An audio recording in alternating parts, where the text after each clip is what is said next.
And this is the carpenter's class. The carpenter's class over here in the Bushwick houses. Don't break it, don't break it, cut it off, man. And be careful at the wall, y'all. Not you, not you. Stack up the woodware. Yeah, don't break it out, cut it out.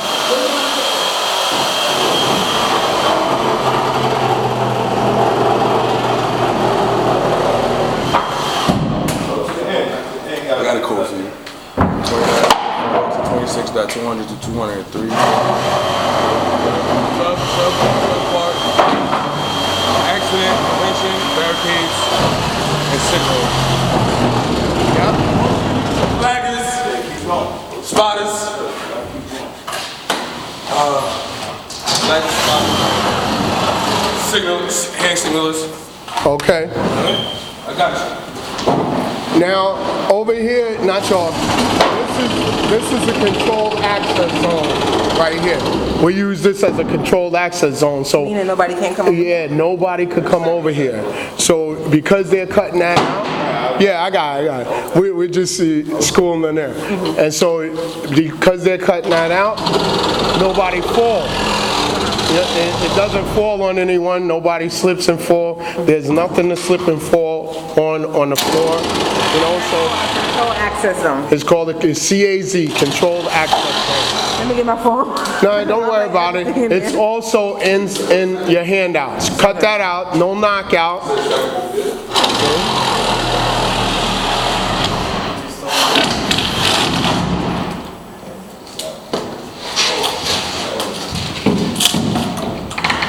All right, and see how they did that? No, pull it in, your material come back in. Just in case let's say you're on the second floor. You're gonna drop it there, you know, just bring it back in, put it to the side. I can't fix this, man.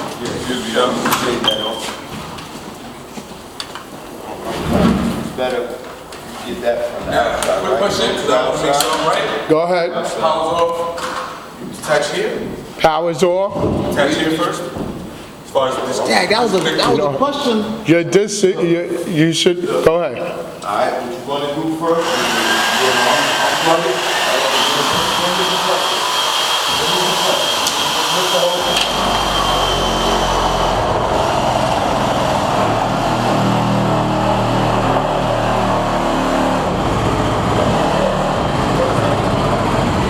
You wanna let the pressure out. Okay. Alright?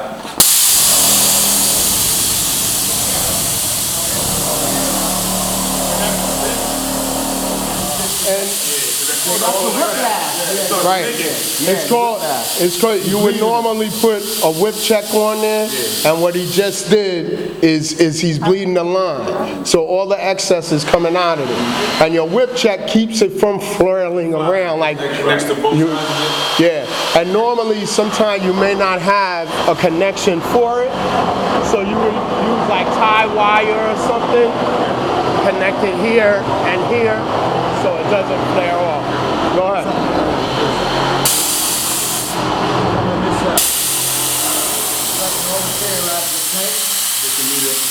Both the meters is going down.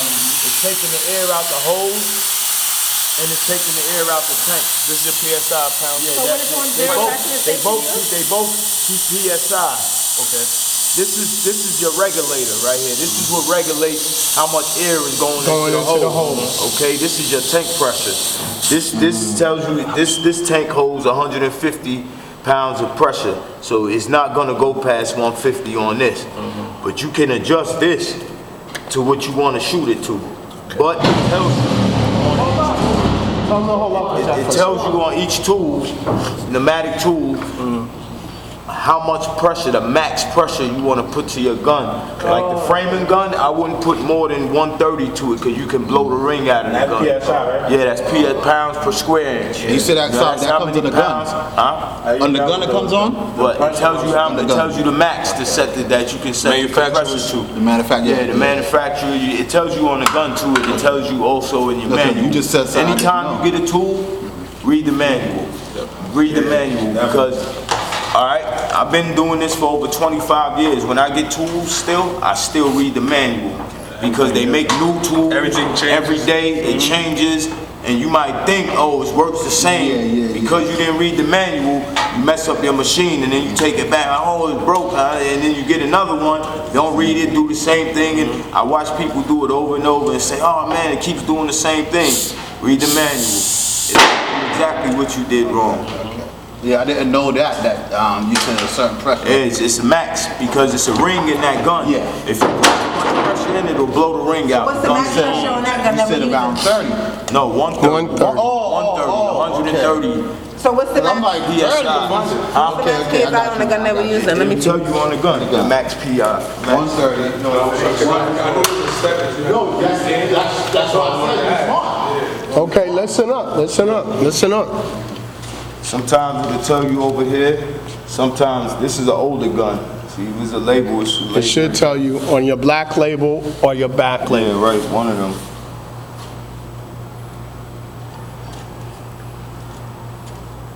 Right here. 120 PSI. 120 PSI. Okay? 120. 120. You can do 130. But you wouldn't want to go, yeah. But I will only use 130 if I'm using like pressure treat, if I'm shooting through 6x6, 4x4, stuff like that. I'm gonna pick on 130. And remember, there's a difference between pneumatic tools and powdered actuated tools. The powdered actuated tools, It's like gunpowder in it. it is gunpowder. Yeah, it is. It is. Yeah, You have to be licensed to use it. Right, yeah. right. Okay? And it shoots 22 caliber shells. Yeah. It shoots real 22 calibers. It's just that- And actually, it's got some of the pins in my No, pouch. does it have the proper mixture of gunpowder in it to make it explosive, right? Yeah, well, what happens is, it's impact, it's powdered. It's like blanks. You need Yes, the pins. that's exactly what it is. It shoots these through concrete. Right. You use this when you're shooting through concrete. Like when we shoot the, Can I see it? okay, that's a pin. When you shoot, that'll shoot through this concrete, straight into the concrete. You have a slab? Slabs, we going into Break slabs. a hole through the concrete? It'll go Absolutely. into the concrete. It will go in and sink into the concrete, The way, to the head. just so you know, when this is being forced through that powder, it's being forced into the system itself, whatever it is. And you don't use it for sheetrock or wood or anything like that. Right through You- wood. Yeah. Never put that on. And that's right. Say it again. Never put it on wood. That's right. Or sheetrock. Sheetrock, any. So what is it for, concrete? Only concrete, only stone. This here, If you gotta hang something, right? We did that. well, you don't. No. If Not for hanging. Depending on what you hanging. No, I'm trying to think. No, I'm trying to remember. Listen. Yeah. Say I want to strap a piece of 2x4 to the wall, right? Say they tell me, hey, we want to turn this wall into sheetrock, right? There's two ways to do it. You can laminate to it, or you can fur the wall out. These pins, shoot it with your gun, and it'll hold right to the concrete. All right? So do you push the gun towards it with the pressure like you do the pneumatic gun, or you? Yeah, Absolutely. There's no holes to it though. It's Right. It's a shell. You put a shell in it, and you cock it, and you push it, and it shoots like a real pistol. It shoots 22 caliber. It has 22 caliber. That's the shells, and they come in different colors for different toughness of the concrete. Some slabs are tougher. You know, it's the different kind of materials they use. Mortar, Portland. You know, it's more. You got harder cement. So the harder the cement, the harder shot you want to use. The Yeah. highest shot is red shots. That? Yeah, they got different color boxes. I usually use yellow. I use the yellow shot. I have. Yellow is the more common Yeah, shot. that's the common shot. Yellow. If you're, I'm trying to remember the other one that came like this, and there was little ones. You know what I'm talking about? It was like a whole bunch of little two. but those, no, That's the those, automatic. right. That's still powder. Okay. Actually, it's still powder. That's still a powder. Yeah. tool. Right. So we have one. It's a Cinco. We got the Cinco. That orange ring around it kind of stops you from For going tamper. fully. the orange ring is there for penetration. Once you see that impact, that you know, it's sure. So if that was to go skin, it'll be like a gunshot. Boom. Yeah, it's gonna, it'll most, it'll most likely, if it goes to your skin, it'll most likely it'll go through it. You know, it'll clear you. Yeah, oh, so it won't stay in there, it'll just shoot right through it. Yeah, through your bone and everything. That's why you don't use it on sheetrock, you don't use it on wood or anything like that. Talk about flowers, you get it. But it's, no, you put on top of it, around it. You wanna finish? I did, the gun. And you, That goes, It's like the anchor.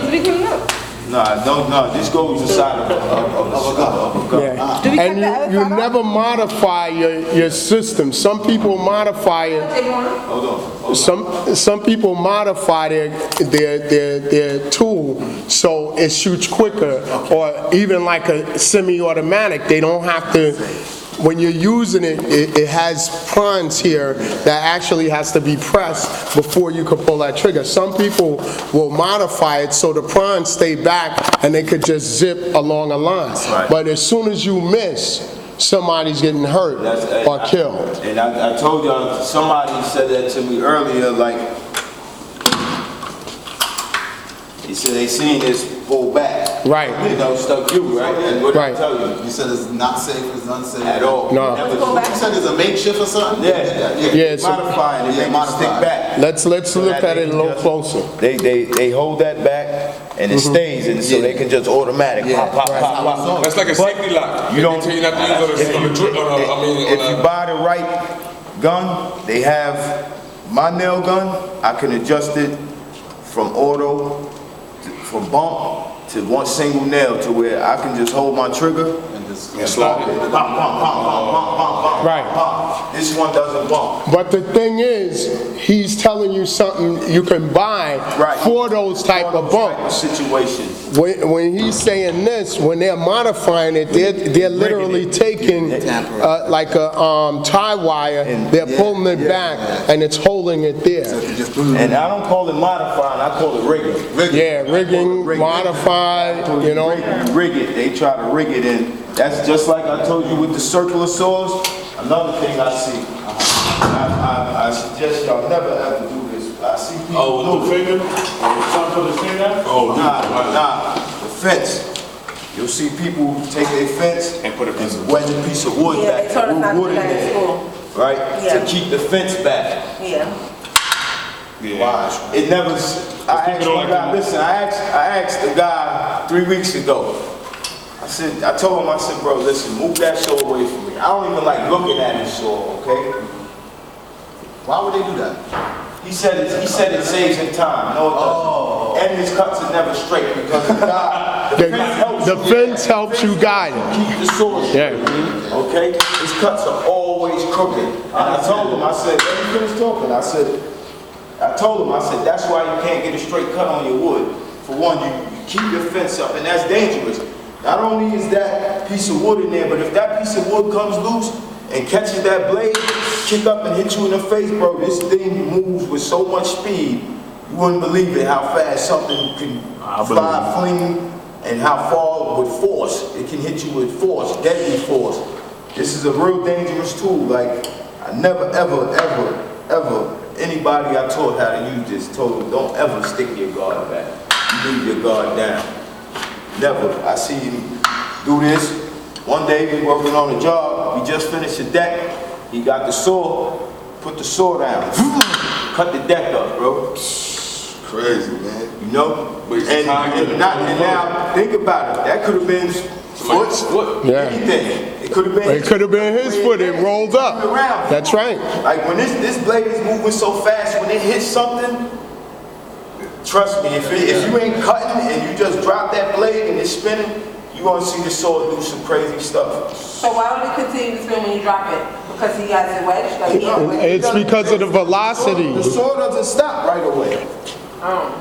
You see when we cutting, how the saw's still spinning. Right. It may look like it's spinning slow, but put it on your skin. Now watch how fast it goes through. You put it on the floor, cut wood up. Like I seen him mess the whole deck up. Straight up, he just a new deck. So stuck back, drop it, and I asked him why. He tell, oh, it's faster. No, it's not. Make the cut. Now you gotta start all over amount of again. time, and you cut neither. Not over. They hiring somebody else. Anybody know how to wrap this up? How to wrap the hose? And tell me something, for those who have your handouts with you, we're doing hand and power tools right now. What code is that under? And is it OSHA? And I just saw that too. 26? Say it. 1910. I know the 19, full code, but I know. it can't be 1910, how is it 1910? 26. What did you say? Speak up, bro. 1926. 1926 construction code, handout, And power tools or something. hand and power tools. What's the code for it? 29 CFR 1926 hand and power tools. What's the point? What, is it .103? Is it .405? Get your hand out. Okay? Nah, only one person need to grab it. I ain't even right on Get the whole stuff right now. I don't even store that. I was gonna pick up the code. Naeem, say your name, man. My name is Naeem Titus, craft instructor, carpentry. Outstanding, sir. 26.300. Excuse me? 26.300. 1926.300. Okay? A couple of levels. And that's, what's the whole title? Hand and power tools, 1926.300-307, subpart 1.